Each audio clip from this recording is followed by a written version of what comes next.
some consensus on, how we screen the patients who are about to start bNAb trials and so on. So I'll set the stage by just briefly describing our experiences with our susceptibility issue. So we've done a phase 1 trial. We've done 3 trials since 2014. The first trial was a BRCA1 monotherapy, which we learned the lesson, what not to do. But we actually knew about susceptibility issue of the patient's own autologous virus against BRCA1 as early as 2012. Almost half of the patients they were screened using their own viruses showed a resistance to BRCA1, but you have to do clinical trial to find out what's going to happen. So it's easier for me to say that we screened the autologous virus in our lab because NIH has amazing clinical infrastructure. We can do leukapheresis on all incoming patients. And even though we have a small lab, it's not that difficult to induce the infectious virus and utilize those viruses. It's pretty labor intensive, but out of the 1,000 primary isolates we tested, this was done during the COVID lockdown period. And from the 100 patients, some antibodies emerged as more potent than others. I can tell you the PGDM 1400 original version was one of the worst. And the VIC07 and 6 are better CD4 binding site antibodies. So I totally understand that some serotype panel of the virus is absolutely necessary to screen for susceptibility when you have a bunch of antibodies to screen. So, and also very striking answer we got from Damon from FDA when somebody asked, what's the FDA's view on what assays do you use? His answer was none, because none of the assays are validated or predictive of what's going to happen. Is analogous to like some bioreservoir assays that we use in the cure field. I mean, nobody knows which, if you get a 0.5 log from IPDA or 1 log, nobody knows what this is going to do when the patient stop ART. So I think that we're running into a similar situation. So wanted to ask the panelists what they think, what's the best assay to use, whether we will ever come to the point that, okay, we're going to use assay 1 to do bNAb-related treatment interventional studies. So we'll go with Nicole. So I think that as a starting point, doing the pseudovirus assay, it has to be done because it's the only one that can really be done at high throughput to analyze a large enough number of envelopes in a reasonable number of patients. That said, we need to do these studies and see if it actually, see how good the correlations are. I think I was just talking to Yun about something having a predictive effect of 0.7, and yeah, that's great for papers, but to choose whether to put somebody on a trial or not, that's not nearly as good enough a correlation. So I think we need to continue to do these studies. There are other assays that are being done. You can't do them as high throughput as the pseudovirus, but virus outgrowth assays where you actually grow things in T cells and things like that on a small scale for experimental medicine, I think have to be done. And if it turns out that one of those assays is better, then we just got to work really hard on miniaturization and allowing things to be done high throughput. But today we don't have enough information, I think, to answer that question. Do you guys agree? Go ahead, disagree. So just to introduce myself, I'm Julia Lathrop from the Division of Emerging and Transfusion Transmitted Diseases in the Office of Blood Research and Review in CBER, where we have the responsibility for regulating blood donor screening tests and retroviral tests, so HIV and HTLV. Our sister center, CDRH, does pretty much all the rest of the diagnostic tests, but anything that belongs to blood donor screening or HIV comes to CBER. So these susceptibility tests and things like that would be reviewed in CBER and not CDRH. When we're looking at a test for approval, either standalone or as a companion, the critical point is, what is a clinician or a healthcare provider going to do with that information? Be it starting a treatment, changing treatment, monitoring, diagnosis. So any assay by the time it comes to us or being used in development as a companion diagnostic should be understood at the level of what are you going to do clinically with that information. If it's just information gathering or during development of the product, trying to figure out which of the different parameters are going to be important, that's something you talk with the therapeutic office and CDER because they're overlooking the clinical trials, trying to figure out which assay is going to be the most useful for the clinician out when it's actually introduced into the wild. So those are the kinds of things that we think about with the assays. And there are no approved susceptibility assays, although we've had some discussions with some test developers, but we have a very open mind as to what you all think as clinicians and test developers is going to be important. Because there aren't any, we don't want to be too prescriptive and saying, well, we want to see this and we want to see that and we want to see that, because they may not be useful. And if we were to be prescriptive at the very beginning, we may end up developing something that's not going to be useful when it comes down to the actual patient. So while it can be satisfying for FDA to say, do this, we want to see that, and then you just do what we tell you, that's not actually going to be useful in a situation like this. So we're very open to seeing how it develops and what the field believes is going to be most useful. At the end of the day, when you have a patient sitting there waiting for a result from a test and the physician deciding, what do we do with that information? And that's where we look for it. Thank you. Yeah, I'll just add, I agree with Nicole. Get that done. I do think the in vitro neutralization, pseudovirus neutralization, for two reasons. One is something you can do high throughput.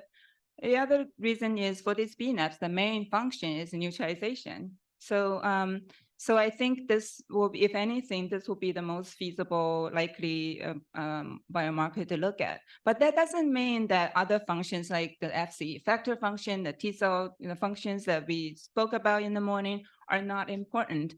But I just think like probably in the prevention field, they're less important than the treatment field.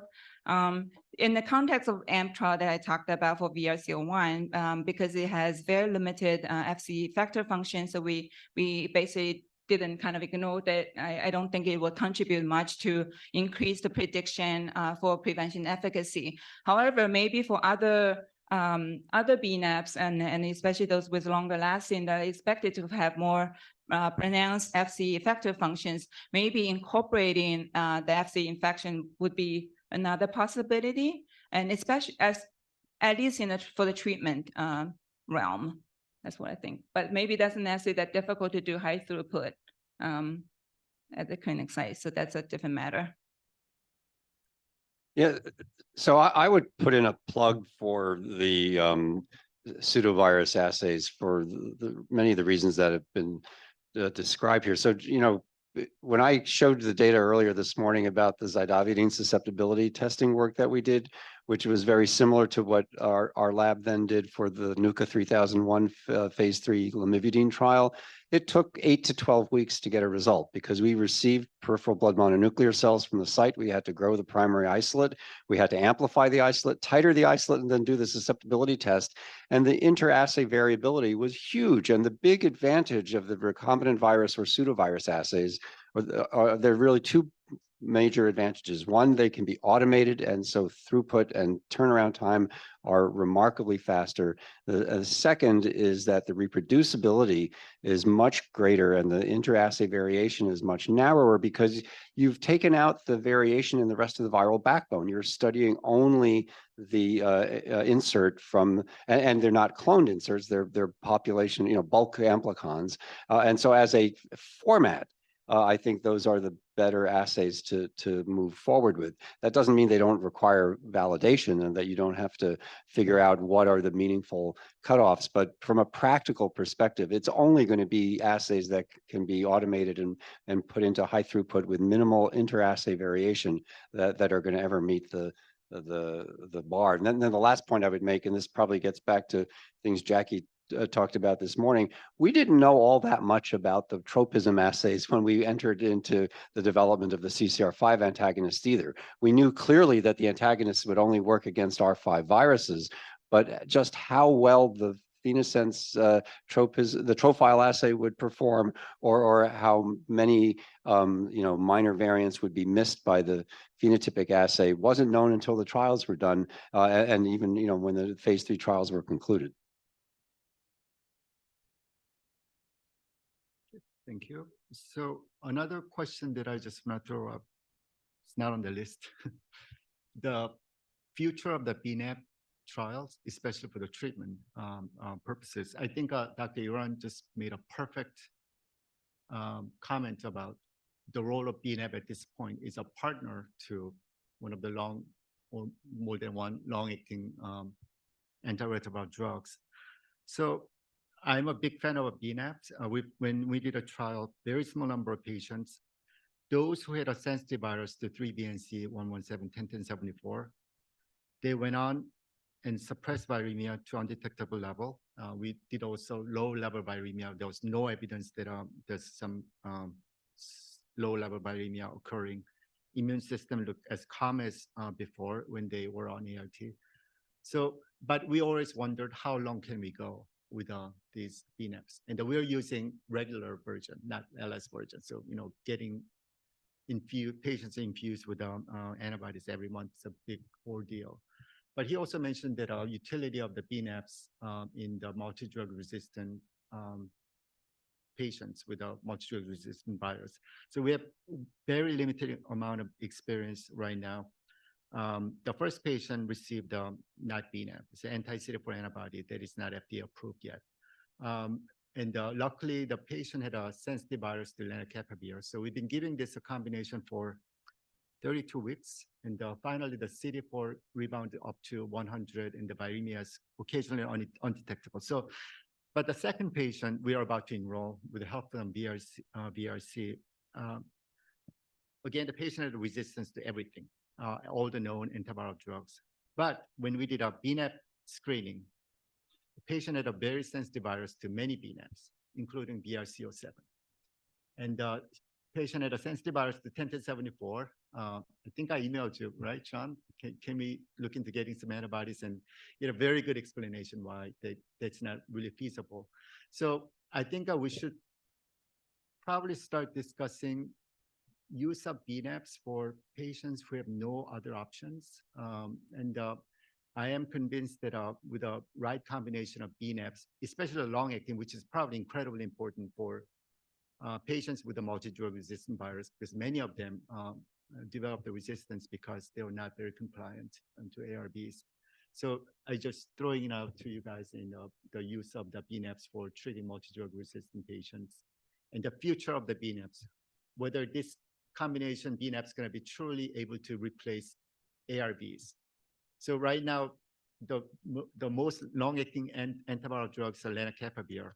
Let's say there's one of these drug companies come up with another long-acting antiviral drugs,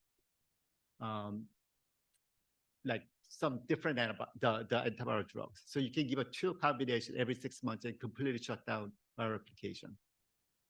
Whether we'll be doing this kind of interventional trials with combination bNAbs. So if drug companies come up with a second target and a long-acting, something like long-acting cabotegravir, do we need to all switch to working on malaria antibodies? Which is maybe not such a bad thing. I think that some of the other sort of use cases I think came up earlier today, especially in babies.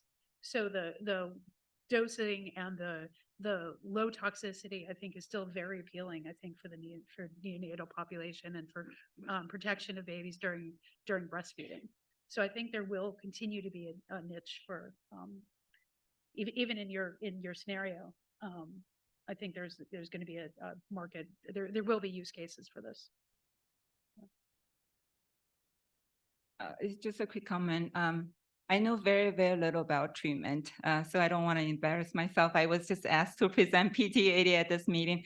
Anyway, but I do want to share some of the experience that we have through prevention realm, and actually through very active engagement with our community, is that there are patients that who may prefer using monoclonal antibody considered as a natural product with very, very good safety profile relative to small molecules.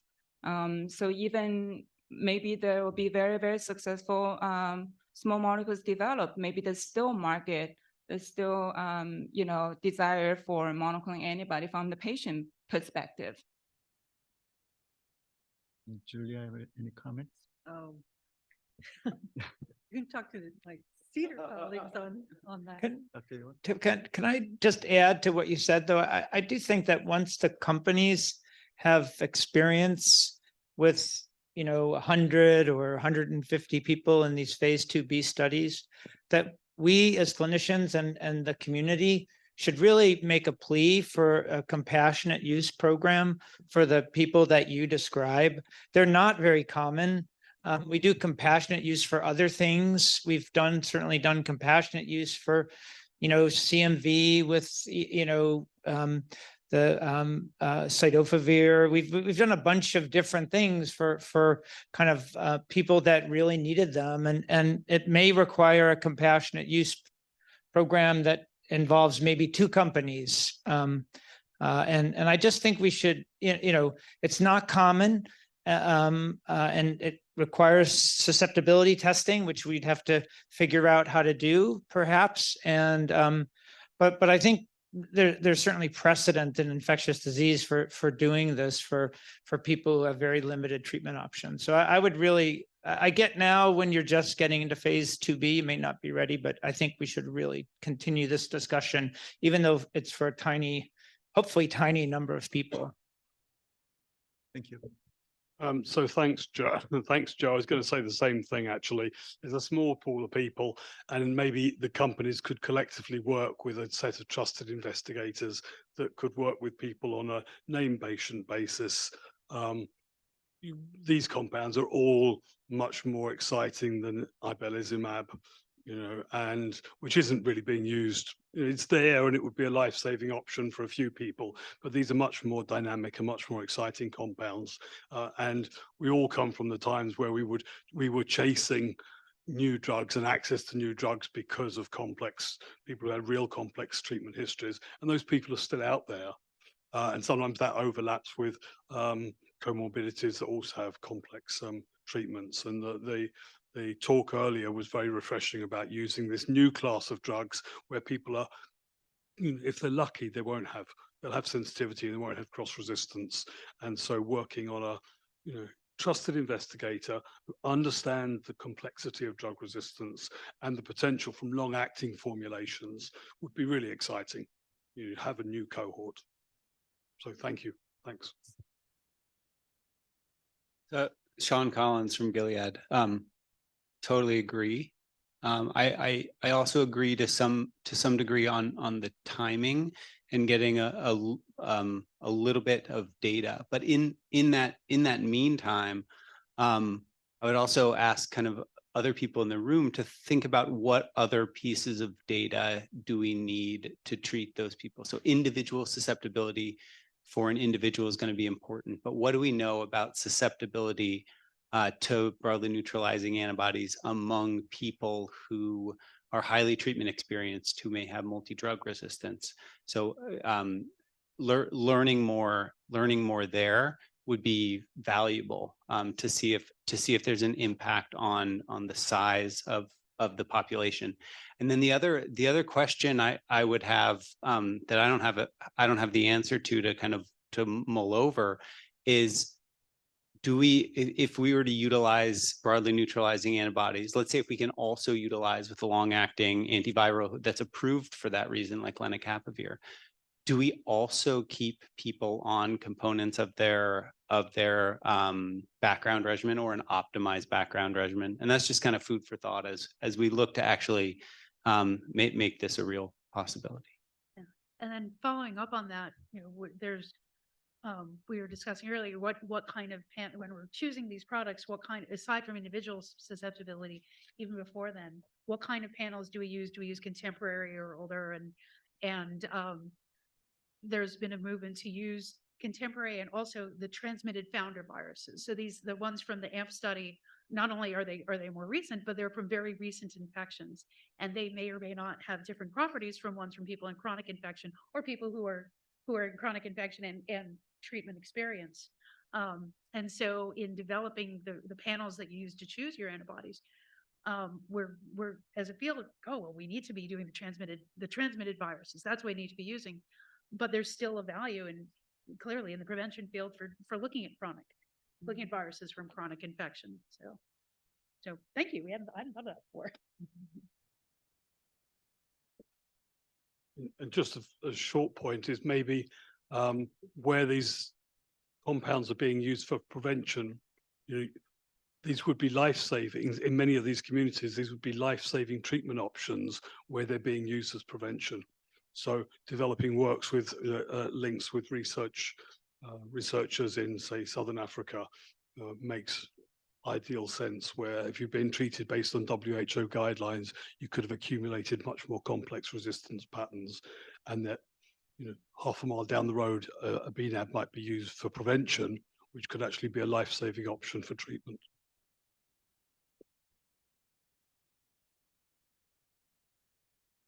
So just some thoughts, and this may be relevant or not, but people with multi-drug resistant virus, from old experiences we've had in those days when we saw so much of that, is the impact on viral fitness, right?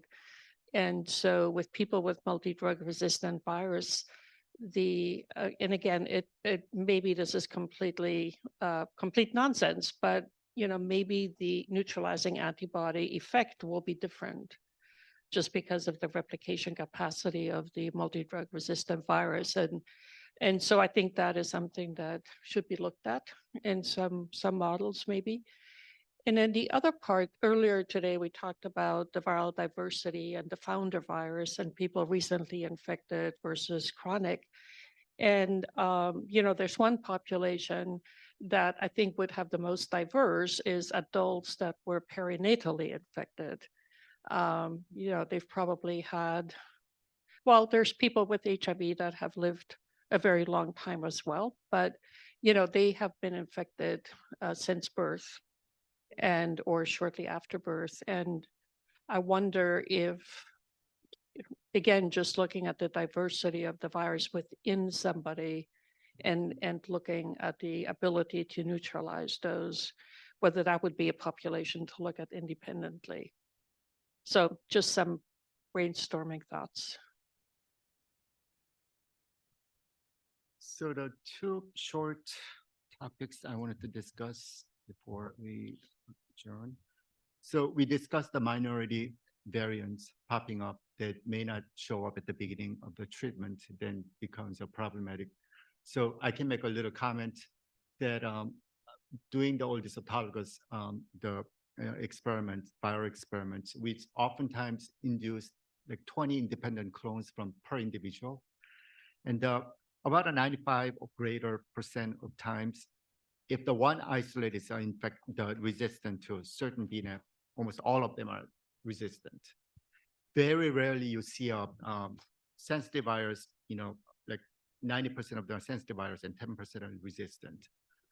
But that doesn't mean that a minority variant is going to be problematic. I would like to ask Nicole about, the role of the minority variant in suppressing the plasma viremia in patients receiving ART, the antibodies during the ATI. And also the importance of generating the data on patients who participate in the ATI bNAb trials and follow them. See what happens to when they develop the resistant virus. Probably something that we shouldn't really advocate. Like when we did a BRCA1 trial, our clinicians at the NIAID didn't really care that much. Maybe take it back. They were not much concerned about developing the resistance to bNAbs because nobody we're sure, whether we're going to be doing this, 10 years from now. But probably getting to the point that we need to think about it. So again, I can share the one experience that we had.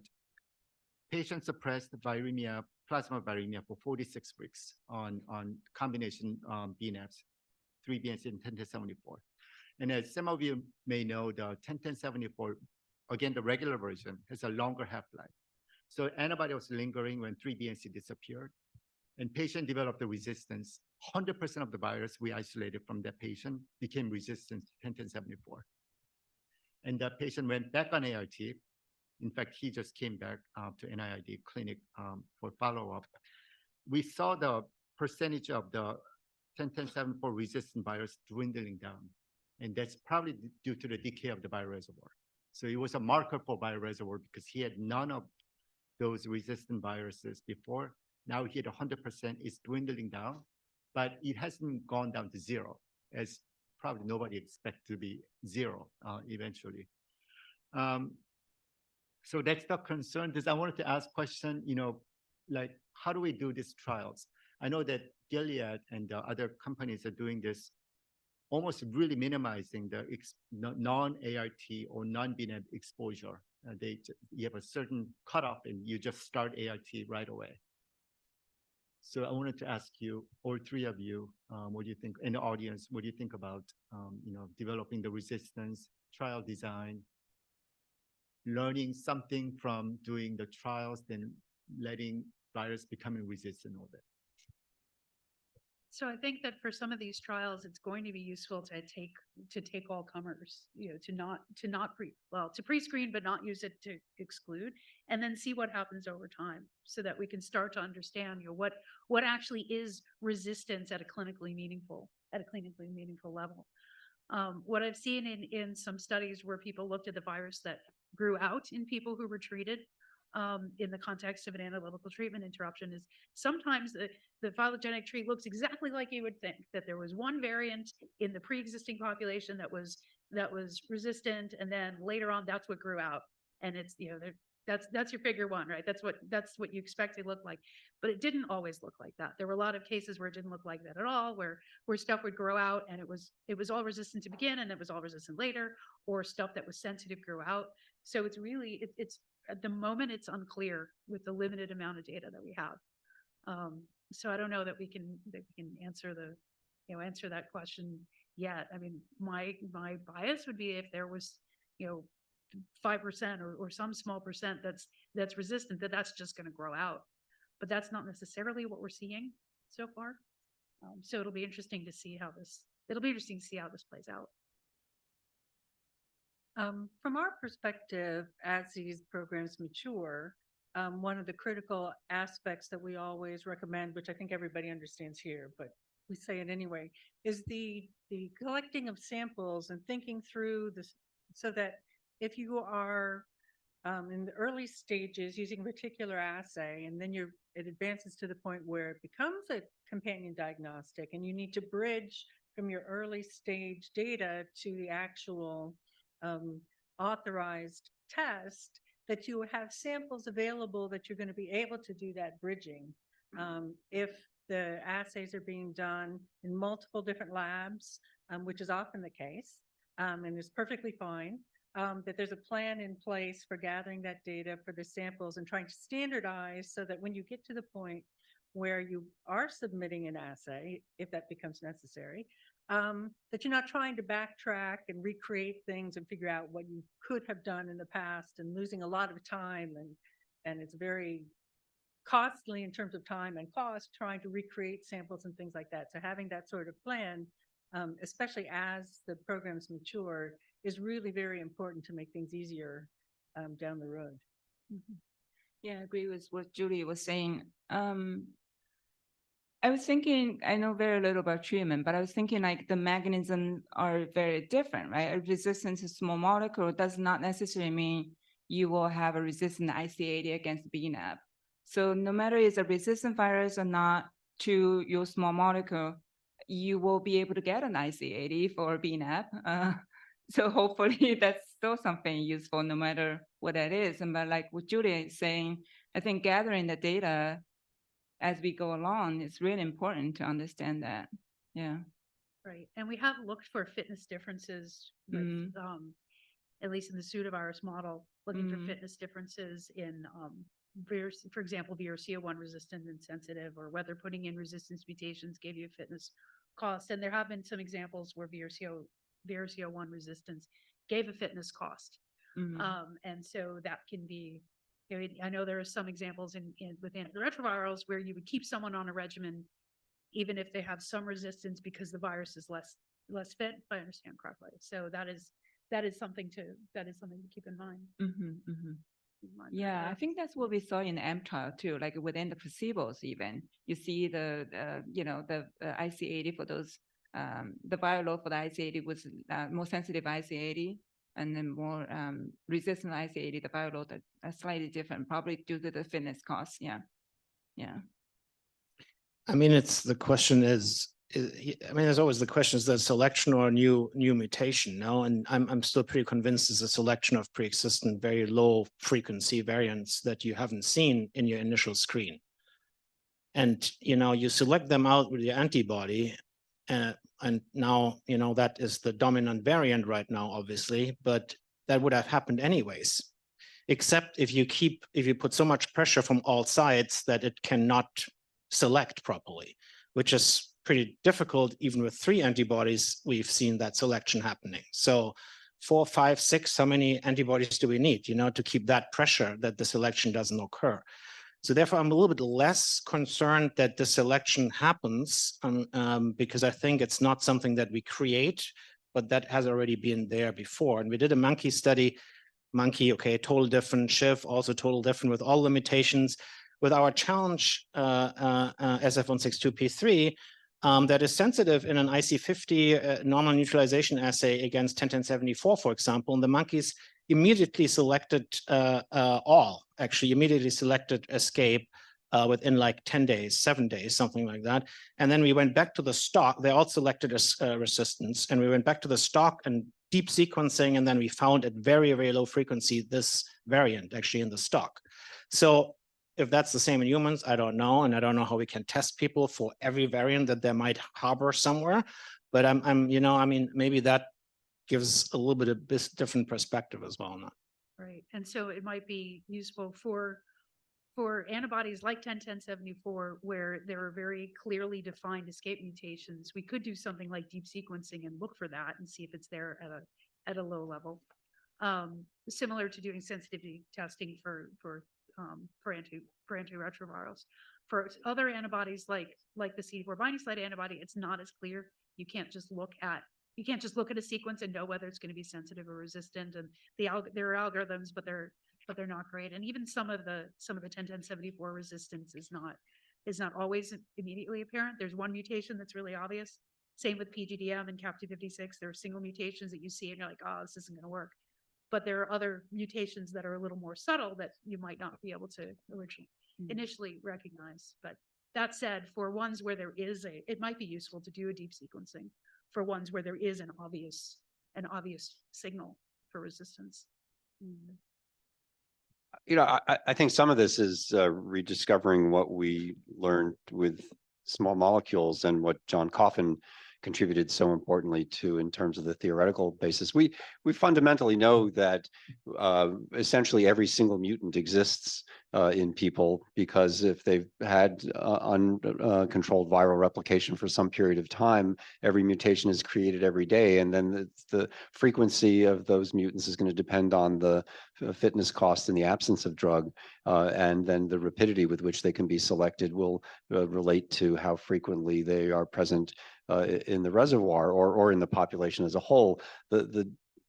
And that was why we ended up hitting on triple drug therapy, right? That the likelihood that you would have a pre-existing critical mutation that conferred high level resistance to 3 drugs in either different classes or with non-overlapping resistance was sufficiently low to be clinically useful. Here, we're talking about maybe 2 bNAbs, possibly 3. And the question is, are they sufficiently potent? Is the fold above not IC80, but IC99, right? I mean, we settled on IC50 as a measure with small molecules after 2 years of argument, not because anybody believed that reducing the virus by 50% was a clinically important thing, but it was the most precise measurement that could be made because you're at the inflection point in the curve, not coming up in the plateau where there could be much more variation. So the real issue is if you could have a pair of antibodies or 3 antibodies that were for which you could achieve 100-fold excess above the IC99, then it wouldn't matter that you had a minor variant any more than it matters that you have a 184V in your population somewhere because you're giving it together with dolutegravir or dolutegravir and tenofovir or bictegravir and tenofovir, and then you're going to be assured of suppression. So I think that's the challenge. I think we know the fundamental rules in terms of the biology of how this works. Do we have the drugs that have sufficient potency and can achieve adequate drug levels to have the antiviral effects that we want? So we have about 9 minutes left. The one quick question I wanted to ask those in the room, the clinicians. So right now, when we give 2 bNAbs, we still do infusion separately. So we're talking about 3 infusions, 3 bNAbs. So that could be 3 separate infusions that could really, volunteers might have a really long day in the clinic. So any plans to potentially combine at least 2 antibodies or even 3 and give it as a 1 injection? And 6 sub-Q data that Peter presented looks very encouraging. There's some patients show still good suppression with the 280 milligrams of antibody. What do you think about the possibility of combining the 2 bNAbs and make it as a 1 infusion just so that infusion time can be shortened? Yeah. Okay. Yeah, Boris just said tri-specific. So there's one in the clinic, and I know there are more being developed currently. So a tri-specific is rather than giving a cocktail of 3, it's 3 arms on a single molecule. So do we have enough data to show that the tri-specific 1 molecule therapy is as potent as 2 or 3 infused separately? I mean, I guess So answer would be yes, I assume.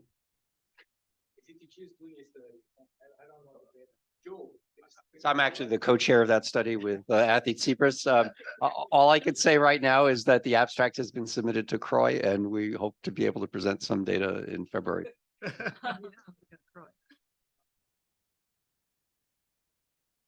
So we were talking about mixing antibodies. One thing that we have to think about is, I'm pretty sure that Sean knows that, we have to check stability of those 2 molecules.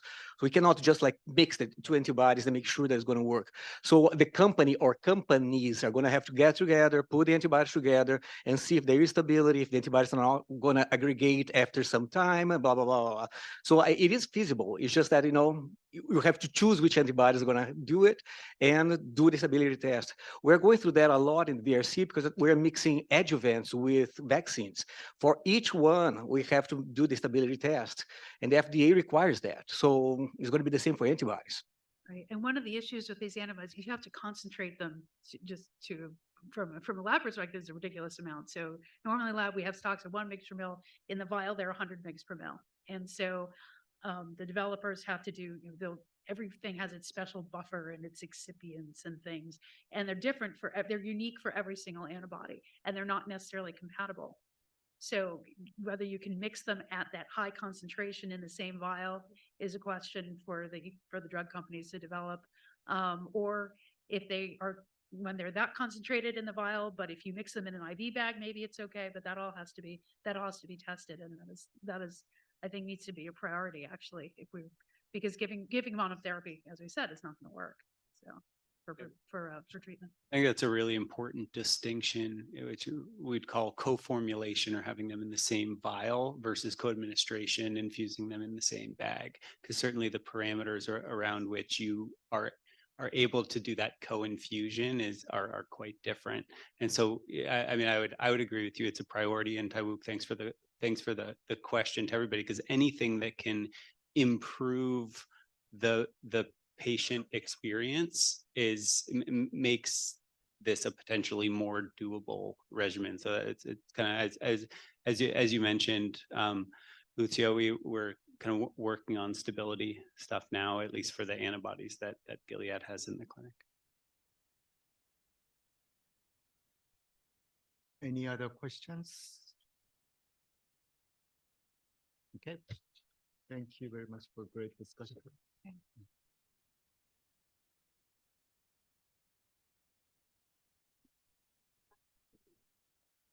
Yeah, folks, we'll be coming back from this break at 3 p.m. So slightly shorter than on the schedule. And Dr. Lathrop, did you want?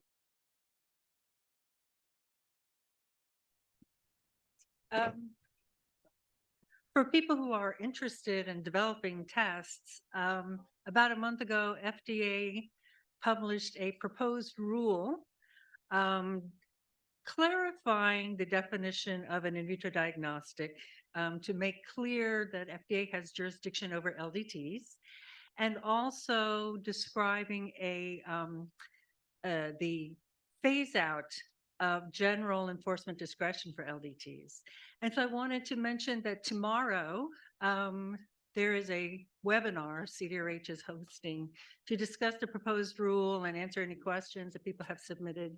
If anyone is interested in the LDT policy and what has been proposed, hasn't been finalized yet, but and of course we are seeking comments from stakeholders as to their thoughts about the proposed rule and how maybe it could be improved or affecting specific communities. So just wanted to make sure that people who are involved in that are aware of the webinar. You can search FDA LDT webinar, and it's easy to find. I think it's like 1 o'clock tomorrow afternoon. So recommend people, if they're interested, tune in and get some more information about the thinking there. Thanks. And I'll send a link to that webinar to everyone who registered within the next 30 minutes or so. All right, 3 p.m.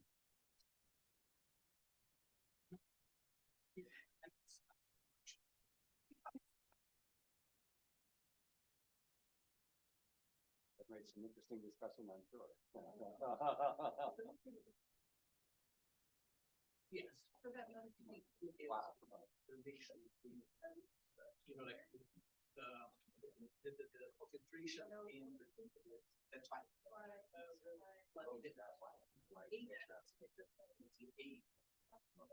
time. And if the patient's between 8 or 90% is 40 years long. Some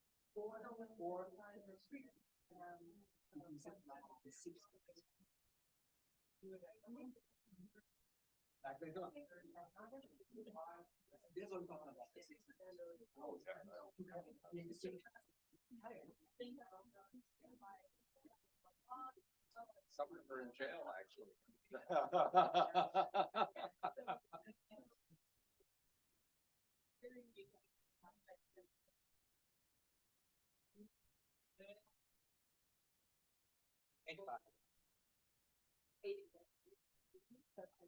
I don't know how long. Definitely normally, yeah, normally on our page, so when you're talking about it's just a normal behavior as a behavior forever, correct? Don't know.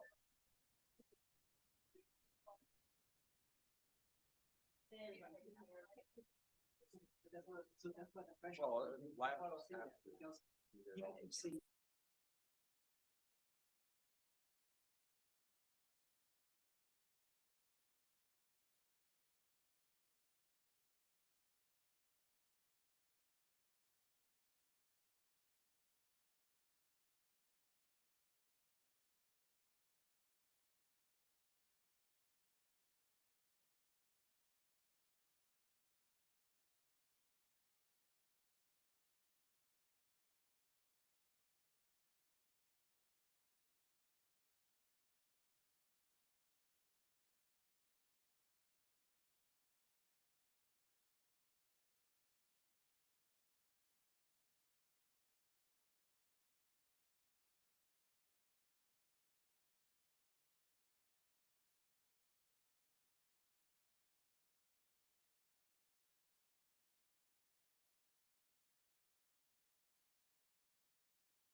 Start the final session of what's been a really terrific day with lots of great discussion. And the topic of this fourth session is diagnostic approaches. We have, as originally scheduled, we were going to talk about using proviral DNA versus plasma RNA. It makes a little more sense, I think, since we have only one formal presentation, to ask Lori Vanderveen from Gilead to do her talk first on the use of phenotypic versus genotypic assays, and then we can then go on to have a more general discussion about phenotypic and genotypic testing of exactly which viral genomes and the more general questions. So Lori is a director at Gilead Sciences, and the floor is yours. Great, thanks. So hi, everyone. I don't know how I ended up being the only speaker in this session, but hopefully it will be, hopefully it'll be interesting. And, you know, I would like to thank the organizers for this opportunity to present on this topic, because it's something that we're really interested in at Gilead, the use of genotypic versus phenotypic assays for bNAbs susceptibility testing. And I think that, you know, Dan, you set it up perfectly this morning, that this question of, can we predict response to bNAbs the same way that we can for basically any other antiretroviral, is actually really challenging. The envelope itself is highly diverse. The interactions between envelope and the bNAbs are quite large and complex. And so what we've leaned on in order to do susceptibility testing has been neutralization assays. But at Gilead, we've been interested in exploring whether we can also develop genotypic assays that allow us to predict sensitivity to the bNAbs that have been or are currently part of our pipeline. And those include elipovimab, which is an engineered PGT121, cinlervimab, and teripalimab.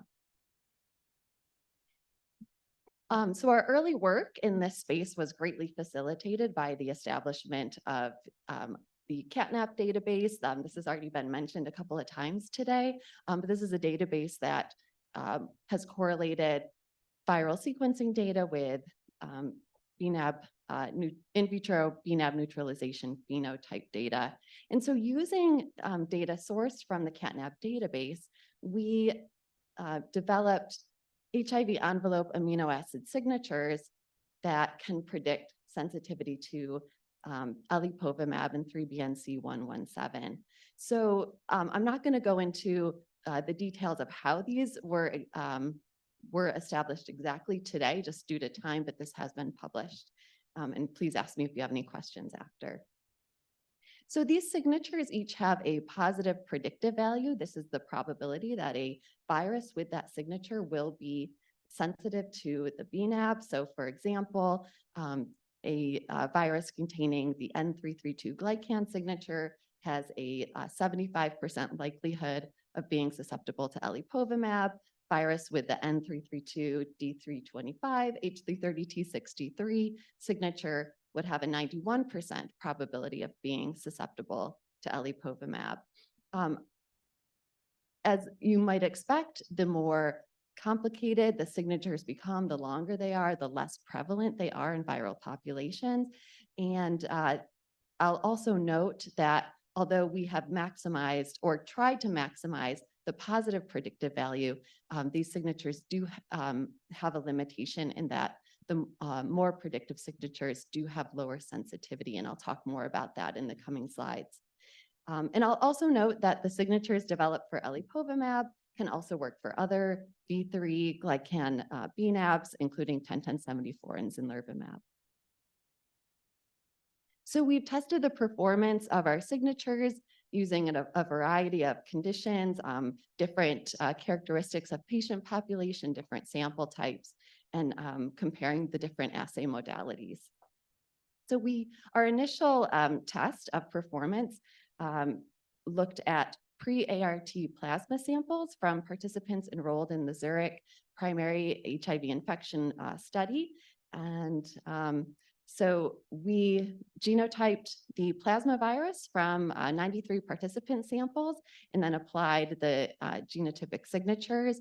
And as expected, the more stringent the signature, the fewer number of participants did qualify for the signature, but ideally qualified with a higher probability or a higher likelihood of being susceptible to the bNAb. Phenotypic analysis of these plasma samples indicated that 62% of these participants were susceptible to elipovimab, 83% susceptible to 3-BNC117. And when we analyzed the phenotypic data using the genotypic signatures, we see that indeed the signatures with the better predictive value are actually better at predicting phenotypic response. So for example, 79% of participants with the N332 signature were susceptible to elipovimab, but 92% of participants with the NDHT signature were sensitive to elipovimab.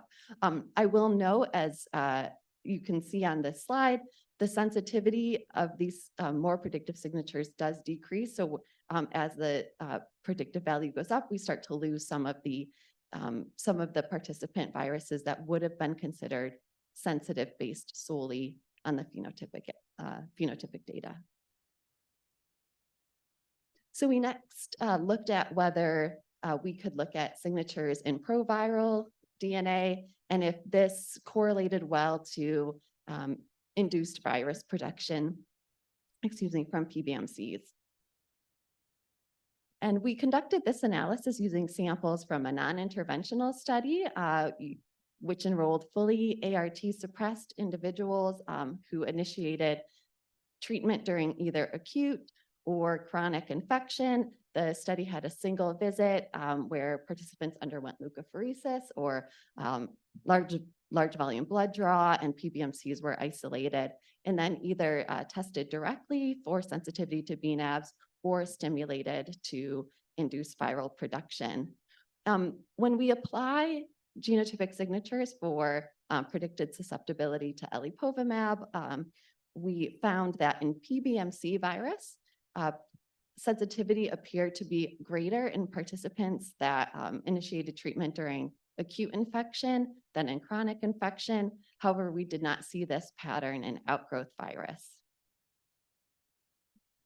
We also compared bNAb sensitivity in PBMC virus and outgrowth virus for participants where we had both assessments.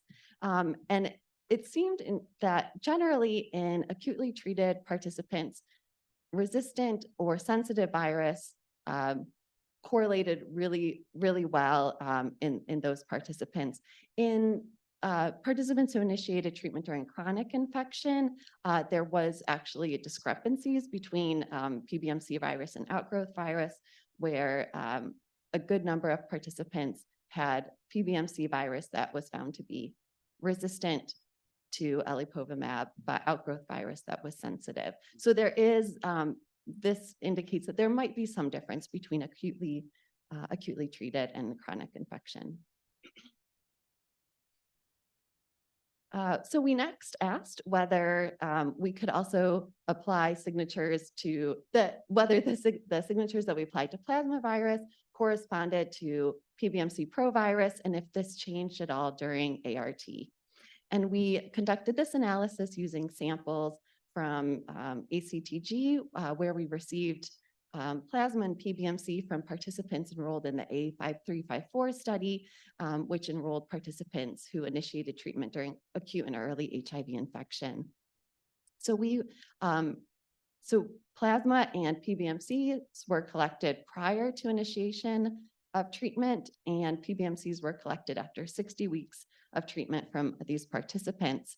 And here we applied the sensitivity signatures to viral sequences derived from these samples. And I know this is a lot of colors and a lot of bars, but let me just walk you through it quickly. The different colored bars represent the different sample types. So pre-ART plasma, pre-ART PBMC virus, or post-ART PBMC virus. And what I'd like you to note is that the height of these bars, which represents the percent of participants expressing each of these signatures, doesn't really change. So essentially, regardless of which sample type or whether this is a sample prior to treatment or after suppressive ART, there's really no difference in the presence of these signatures. We also saw high concordance when we looked at the presence of signatures in sample pairs from these participants where we had data from multiple assessments. So the dark shaded portion of these bars represents concordant signatures in these sample types. And again, the concordance was quite high regardless of which sample pair we looked at. So all of the data that I've shown currently was from non-interventional studies. What does this look like if we apply these susceptibility methodologies in a clinical study setting? And this is what we did in the phase 1b study of the combination of zinlervimab and teripalimab with the HIV capsid inhibitor lenacapavir. So Joe already shared a little bit of information from this study. And he mentioned that we did screening for bNAb sensitivity as part of eligibility for enrollment in the study. So for all participants screened, we collected PBMCs, and those PBMCs were used either directly for bNAb phenotyping, also envelope sequencing, or they were stimulated to produce outgrowth virus. So here we're looking at IC90 values from the PhenoSense assay from Monogram for proviral DNA from these participants. In this study, we used a threshold of an IC90 of 2 microgram per mil or less for determining sensitivity to the bNAbs. So you can see that represented by the dotted line. When we look at outgrowth virus, unfortunately, we did not have as many samples where virus was able to be induced. However, we did see that the percent of participants with virus susceptible to zinlervimab was quite similar between the two sample types. There was a slight difference in the percent of participants susceptible to teripalimab.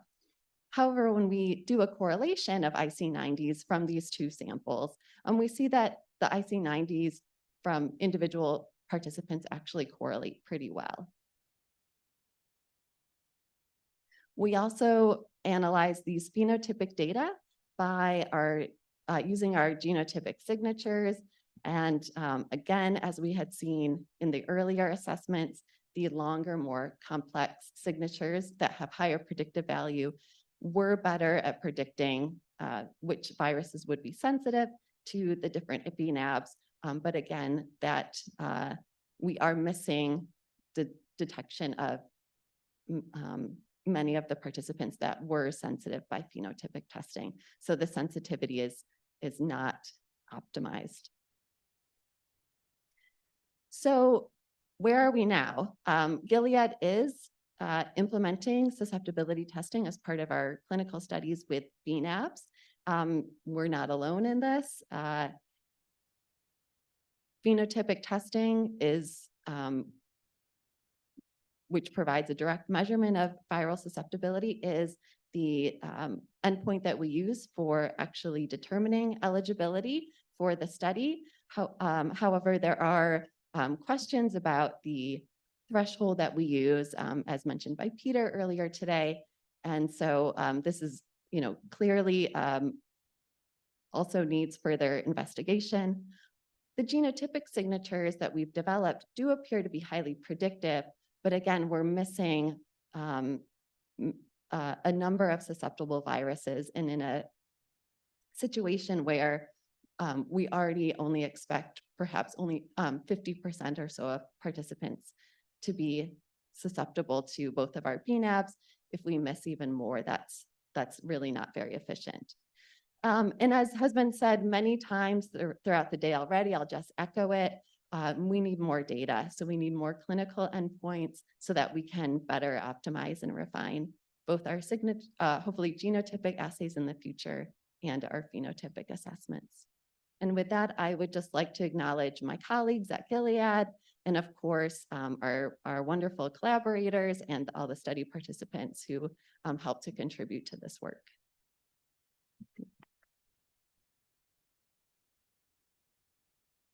Great, thank you so much. We'll take specific questions for Lori now, and then we'll have the panel discussion.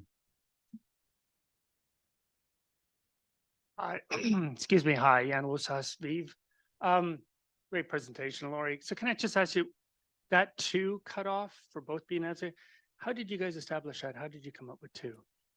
Yeah, it was based on multiple factors, including the expected coverage and how many participants or how many individuals we would expect to have sensitive virus using coverage curves. And I would say it is exploratory. I'm looking at Sean. It is exploratory. It's probably it potentially is a little conservative. Right. But again, as has been discussed, we don't know, and we want to make sure that we're protecting our study participants as much as possible. Right. Once you go through this next round, any opportunity to maybe challenge that a little bit in the next rounds of screening to increase that? I think the potential where we could get some interesting data is from the pilot study from the phase 1b, where we only have sensitivity at that threshold to one of the bNAbs. Yeah, I think. I think that's going to be our most likely place where we'll get a little bit more information. Okay, thank you. Joe? I just have a quick question. The PBMC outgrowth assay, that's bulk PBMC outgrowth. So it's a mixture of replicating viruses. It is. I just wanted to make sure. Yes. Yeah. Thank you for that clarification. So great presentation. Are you looking, so in these studies, generally speaking, prior use of an antibody is an exclusion criteria for going into further research. Are you looking at trying to develop a database that just tries to help us with this question about whether resistance is archived and how long the implications are, or if you can have a washout period and then maybe get a response later down the line? Are you looking at any specific studies to generate that data set? Yeah, I don't know. I think that's a really interesting idea. I don't know that there are current plans to create that, but we could certainly think about how to get that information. As a generic question, it would really help the field because whatever the specific compounds are.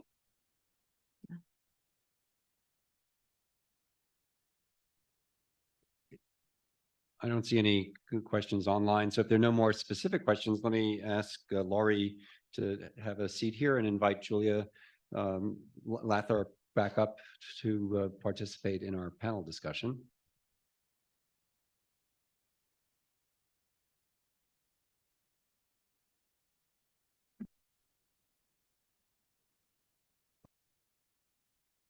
And the first question that we have, which really gets right to the heart of the comparison that Laurie just described for us, is based on the work that's been done so far, and particularly reflecting on the work that was done with tropism assays.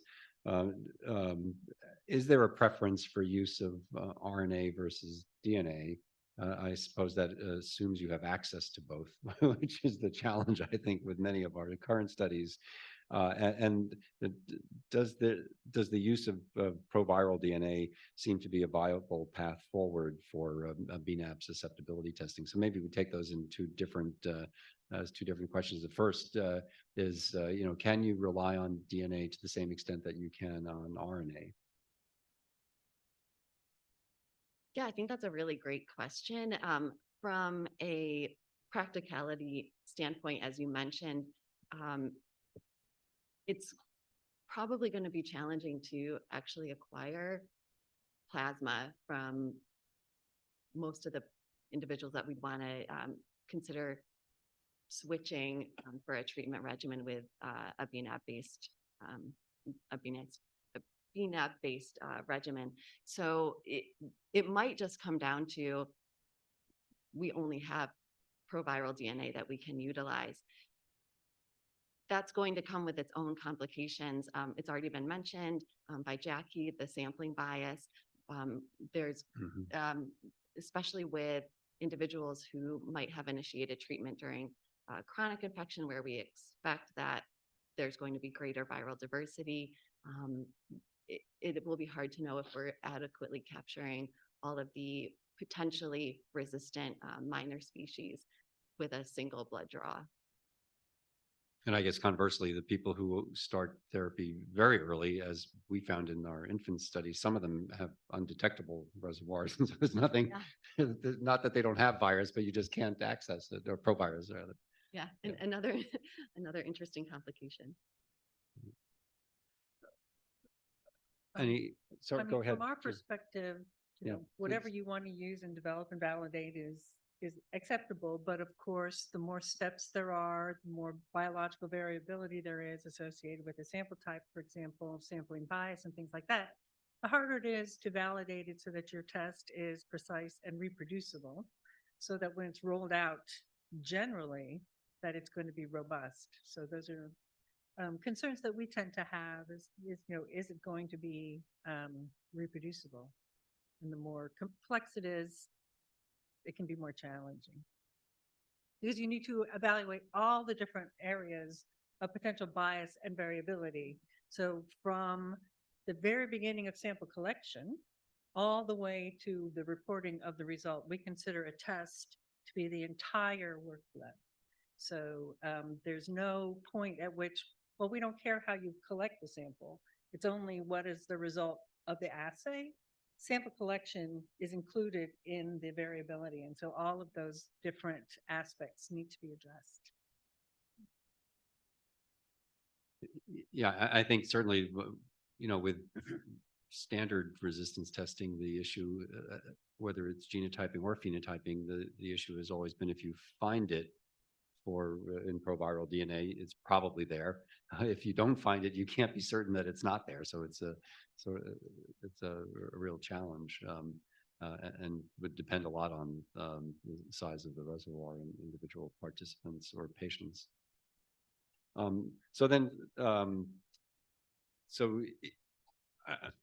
guess taking the second part of the question, which we've probably already begun to address then. So is proviral DNA testing a viable path? It may be the only path, but is it viable? Yeah, one thing that we tried to do with the sensitivity signatures, again, this is just the flip side of resistance, but if we can identify sensitive virus, and it was on the slide, but I didn't mention it during my presentation. If we can sequence the virus and ensure that everything that we sequence is sensitive, then maybe that gives us a better shot at feeling confident in using the proviral DNA. So our approach was to only qualify viruses being sensitive if every sequence that we detected using next-gen sequencing had the signature. So if there was variability over 1%, we discounted it, and that was What not- sequencing depth were you getting and how did you quantify the input? 1% variance. Were you using primer ID or, and how did you know how many input copies you started with or the number of genomes you were actually sequencing? Because that becomes important. Yeah, it does. It's we're basing it just on number of so we provide a certain number of PBMCs initially, and that's kind of our input. So you know human genome equivalents, but you're not quantifying viral That's genomes. right. It's a slight limitation. Because then the issue is, are you oversampling with the next gen, right? And when you have a threshold of 1%, I mean, Joe knows well because of the work that Ron Swanstrom has done at UNC on this point. So that becomes an issue, and knowing how reliable your quantification is. I don't know, Jackie, do you have thoughts on this? Since maybe if you can use the microphone, or feel free to join us. Yeah, we should have invited you up here as well.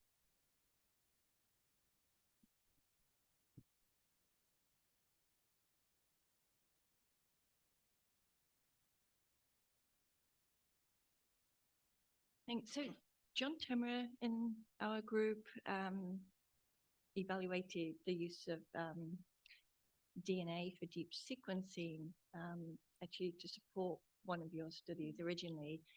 And we found reproducibility was challenging with whole blood based sequencing. So, whereas plasma virus was highly reproducible and we could validate it to a standard that was acceptable, we didn't find sequencing from whole blood to be particularly reproducible, and not certainly reproducible for a clear CAP standard. I mean, since we're evaluating different approaches, long read sequencing, I think can improve the reliability and reproducibility of testing.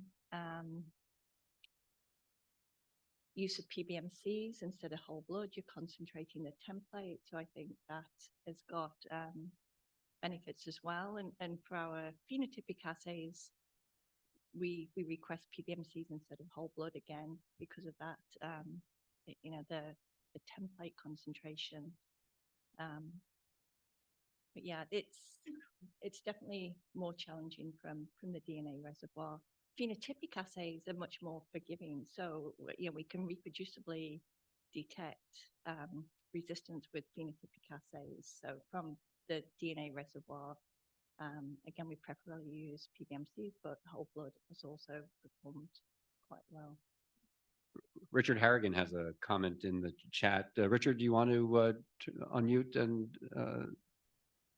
Oh, sure. I was just going to mention that if you're hoping to develop a genotypic assay, I know that you're using deep sequencing, and that's definitely the way to go. And I think it might actually be impossible to use Sanger sequencing in the envelope, which is probably not that relevant out inside the US, but in the rest of the world, probably everyone that's doing any HIV sequencing is still using Sanger.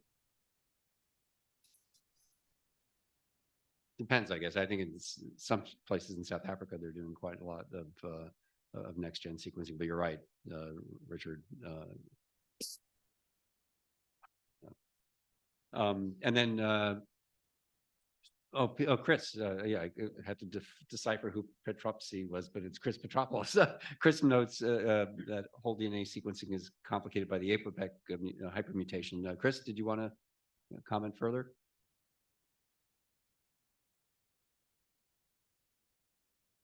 Hi, Dan. Can folks hear me? I guess, yeah, just the study that, or the work that Jackie was referring to, some of the inability to validate the reproducibility or the precision of the assay is due to the fact that you have GDA mutations introduced due to APOPEC, and we also see this in our assays that look at the protease RT and integrase region, but the motifs for GDA hypermutation in the Pol region are are conserved, and therefore we're capable of developing a filter, a bioinformatic filter to discriminate between hypermutated reads and non-mutated reads because of the diversity in sequence and envelope. That's much more challenging to do. So a filter, creating that type of hypermutation filter is very difficult. I've heard the same from our bioinformatics team. Yeah.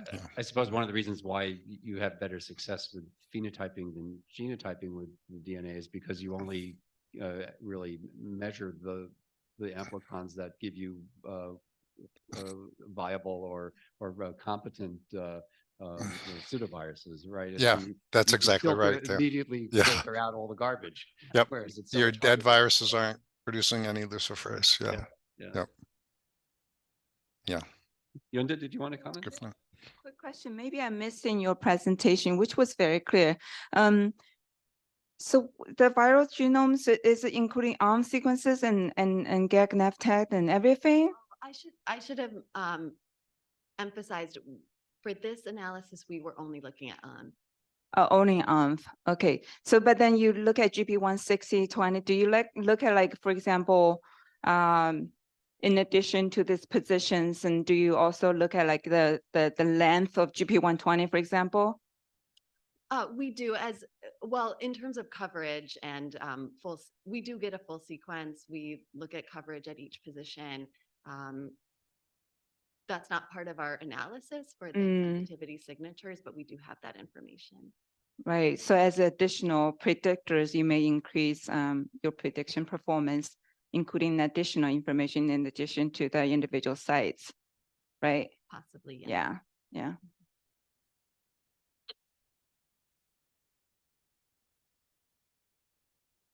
The next question is, based on the research done at Gilead about genotypic testing, how reasonable does it appear that genotypic testing can be useful for bNAbs susceptibility testing in the coming years? I think we've begun touching on this already and some of the big challenges.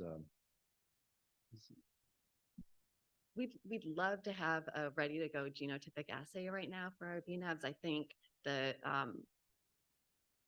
focus had been to, as I mentioned, to develop something that was highly predictive, highly specific for bNAb sensitivity. It came at a cost with low sensitivity of our assay, and that's not going to be practical at this point. So, but it's a proof of concept that maybe there's a path forward, but I don't think, certainly we're not there yet for something that we could implement into like either a clinical study or for any kind of patient management, certainly. Okay. Nicole? Yeah, sorry for the bang there. You probably said it, but is your signature clade B specific or? Yeah, great question. And do you have, it looks like yes. And so do you have signatures developed for other clades as well or? Yeah, so we did develop the signatures based on clade B, but with very small numbers of viruses that are different subtypes, they do seem to perform to at least a certain level. We just don't have a very large data set of non-subtype Bs that we've tested them on so far. Pretty much all of the studies that I discussed today were heavily subtype B, people with subtype B virus. Simon? Would anybody be able to speak to the different research groups that are developing genotypic assays at the moment?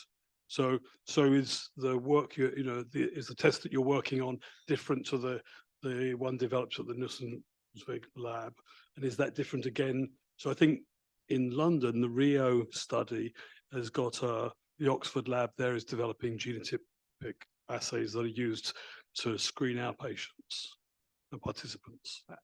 I mean, so do you know, like, are there half a dozen groups around the world, or is each company working on its own genotypic assay for their compound. I mean, my sense, and certainly let everybody comment, my sense is the issue is not the assay itself. The assay is pretty straightforward. You amplify a full-length envelope and you sequence it either, presumably mostly by next-gen sequencing. The issue is really how do you correlate the genetic information that you're getting from sequence with both in vitro susceptibility testing and with clinical outcome in terms of response to the antibody. And that will be different for each antibody and will be different in each population based on the prevalence of the different viral subtypes. So it's the algorithm that you're developing. Right, I think the algorithm is the issue. But some of these algorithms can be cross-compared if you're using the same compounds. Yes, certainly. If everybody was using, ipilimumab and working in subtype B, then you could see, does the Rockefeller algorithm perform as well as the Gilead algorithm, as the Oxford algorithm? But if you're comparing N6LS and looking in South African population, you'd need a whole new algorithm. Yes, no, it would have to be for each antibody. Joe? What about the other way around? Like if you had especially with a triple combination so in other words, when you see those dot plot things, there's always like a line along the top. Like if you could just get rid of that line and have something where there's, measurable susceptibility, for example, for something like maybe more straightforward, like 10-10-74 PGT 121. Does genotyping identify that line at the top where it doesn't appear to be any activity or above 50 micrograms or whatever it is that people use to create that line? So just flipping it around the other way. So predictive value positive for high level resistance. Yeah, our signatures at Gilead have really been focused just on the sensitive virus. Sure, So sure. if they're not showing up with the sensitive virus, they could be sensitive that we missed, or they could be, at that line at the. Yeah, I mean, you have all the data. You could look at it, right? I mean, you could see whether, every single dot on the top has the whatever 332 substitution or whatever it is. I forget the numbers, but do you know what I mean? I mean, just to flip it around, because we really don't know if, like Sean said, if 2 micrograms is right, or maybe it's 4, maybe it's 6, or so anyway, especially in people who are suppressed, who tend to do pretty well in general, staying suppressed. So it might be worth thinking about. And I imagine with CD4 binding site, it's probably a lot harder.